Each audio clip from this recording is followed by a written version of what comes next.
Good day, teachers! Ngayong araw, ang ating bibigyang pansin ay ang napakagandang paksa tungkol sa pagbuo ng kalinangang Pilipino, particular ang ugnayan ng Pilipinas sa Timog Silangang Asya, China, at India. Handa na ba kayong lakbayin ang ating kasaysayan? Bago tayo maglayag, alamin muna natin ang ating mga layunin sa araw na ito.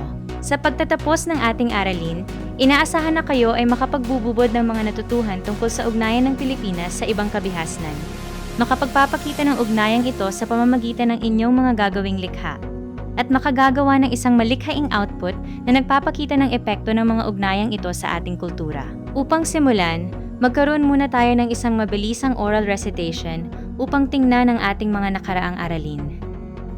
Ang naging ugnayan natin sa Timog Silangang Asya ay sa pamamagitan ng paglalayag at kalakalan, habang sa China naman ay naging pangunahing palitan natin ng porselana, seda, at komersyo.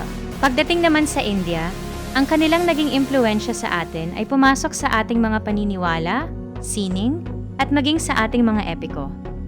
Dito natin mapatutunayan na hindi nag-iisa ang Pilipinas dahil noon pa man ay bahagi na ang ating bansa ng isang napakalawak na ugnayang pangkabihasnan sa Asya.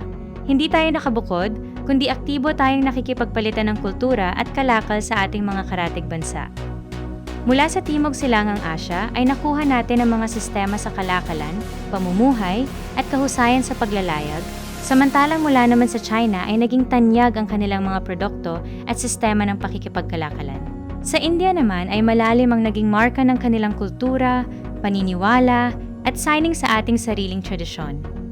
Ang lahat ng ito ay nagsimula sa kalakalan na nagbunga ng mas malawak na paglalayag, kung saan nagkaroon din ng pagpapalitan ng ideya na humantong sa isang matatag na pakikipag-ugnayang pangkultura. Dahil sa mga ugnayang ito, umunlad ang ating lokal na kalakalan, lumaganap ang mga bagong kaalaman at teknolohiya, lalong yumaman ang ating kultura. At higit sa lahat ay nagbunga ito sa pagbuo ng sarili nating kalinangang Pilipino.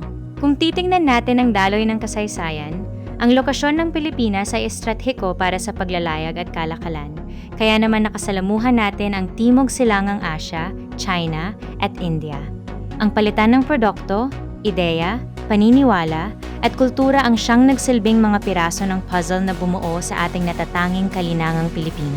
At ngayon, oras na para sa ating malikhaing gawain na Heritage Connection Poster, kung saan gagawa kayo ng isang poster o concept map na malinaw na nagpapakita ng ugnayan ng Pilipinas sa Timog Silangang Asya, China, at India, pati na rin ang epekto nito sa ating bansa. Ang inyong gawa ay mamarkahan batay sa nilalaman na may 40%, pagsusuri na may 20%, pag-uugnay na may 20%, kaayusan na may 10%, at kooperasyon na may 10%.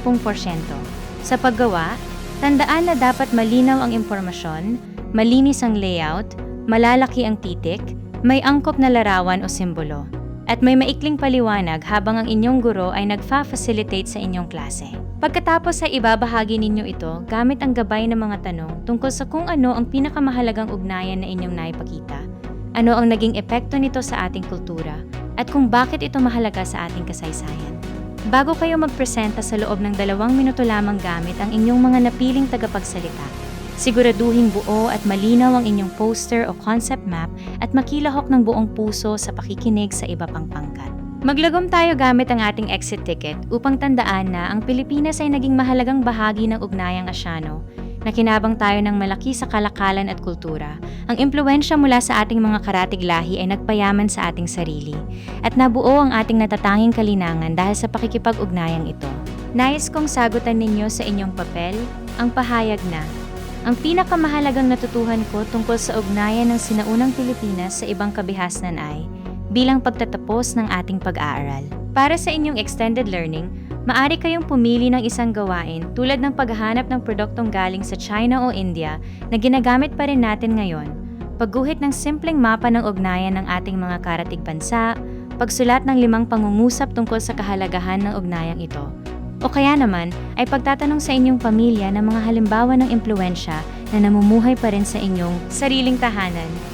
Bago natin lubusang wakasan ang ating klase, pagnilayan natin ang ating mga natutuhan ngayon sa pamamagitan ng pagtatanong sa sarili kung ano ang bago nating natuklasan at kung anong bahagi ang pinakanagustuhan natin. Lagi nating tandaan na mahalaga tayo, Dahil ang ating pagkakakilanlang Pilipino ay bunga ng ating sariling kakayahan at ng makabuluhang ugnayan sa iba.